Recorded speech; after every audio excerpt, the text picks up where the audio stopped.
My name is Trudy Behrman, and I'm with Health Coach Plus. And Health Coach Plus is a safety training company that has been in the Tampa, Florida area for a little over 13 years.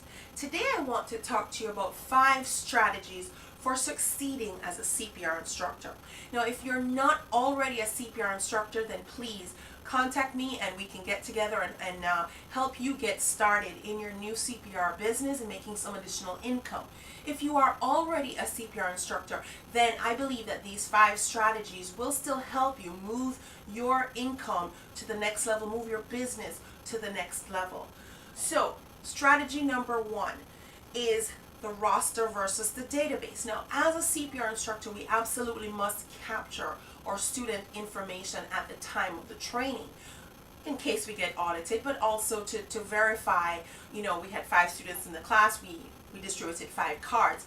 But I'm going to suggest to you that to really maximize your CPR training experience, move your business to the next level, we need to go beyond the paper sign-in sheet, the roster, and move that information into a database. Now, for administrative purposes, personally, I take a laptop into most of my classes and just have the students sign themselves in.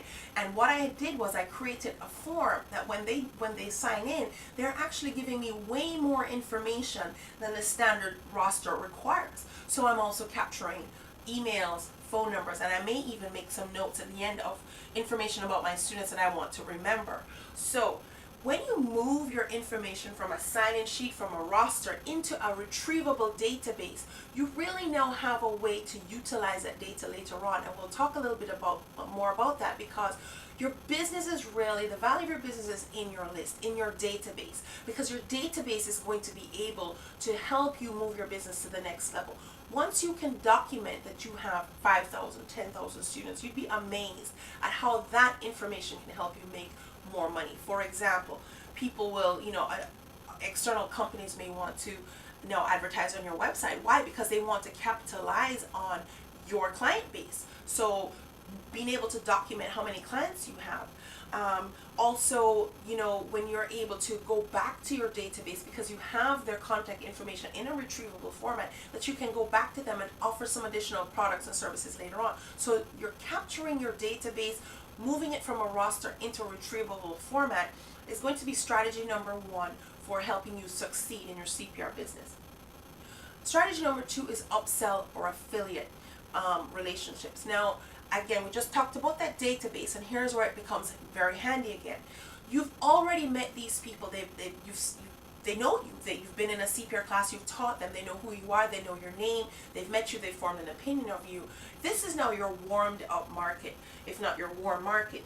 And when you go back to those people and say, hey, I'd like to also offer you a face shield, a first aid kit, some other additional item, maybe during the class, maybe after the class, your knowledge of your relationship with your students gives you the opportunity to go back to them and offer them some additional products or services that, because they know you, people tend to want to do business with people they know over the stranger. Also, if you've not already heard about affiliate marketing, please look into this. Affiliate marketing is where you, partner up with another company or other products, and when you sell those things, you make a commission. If you go to my website, which is healthcoachplus.com, you will see that I have an online store which sells a host of inventory, great stuff that I make an income from, but I did not have to put that store together. I don't even have to do anything with that store, but it gives me an opportunity to make an additional income, and that is an example of affiliate marketing, because for all intents and purposes, my students, it looks like it's my store, and indeed I am making a commission off of it. It is branded with my company logo. However, this is an example of affiliate marketing, because this is really not my company, but I'm able to utilize my relationship with my customers and sell additional products for other people and make an additional income. So when you know your students, when you have a retrievable database, going from strategy number 1, now we can move into strategy number 2 and upsell and offer additional products and services, maybe even make some additional income out of an affiliate marketing relationship. Strategy number 3 that I'm going to suggest is to expand your industries that you serve. Now, a lot of times when people come to me to become a CPR instructor, maybe they're a fitness instructor already and they know fitness instructors need CPR. So the entrepreneurial side of them says, I'll become a CPR instructor and I'll service the fitness industry. Great. Same thing with nurses. I get that a lot. I'm a nurse.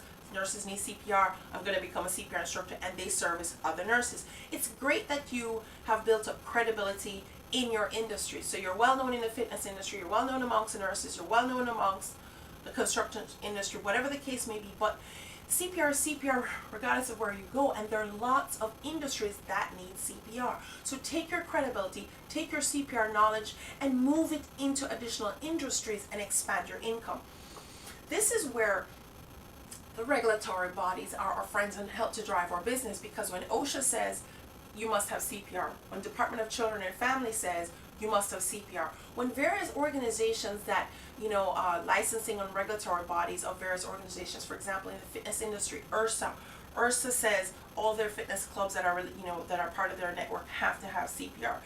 There are lots of accreditation boards for schools. There are lots of regulatory bodies that drive our business. They're telling their people that they must have CPR, and guess what? CPR is also renewable, usually every 2 years. So when you expand your service industries and you take your knowledge from the fitness industry, you're teaching CPR, you've gained credibility in this industry, and you go over to another industry, so you go over into construction, say, hey guys, can I teach you CPR? You go to the adult living facilities and say, hey guys, can I teach you CPR? You've expanded the industries that you serve. You've opened up an opportunity to make more money from your CPR business just by moving into a new industry that also needs the same CPR.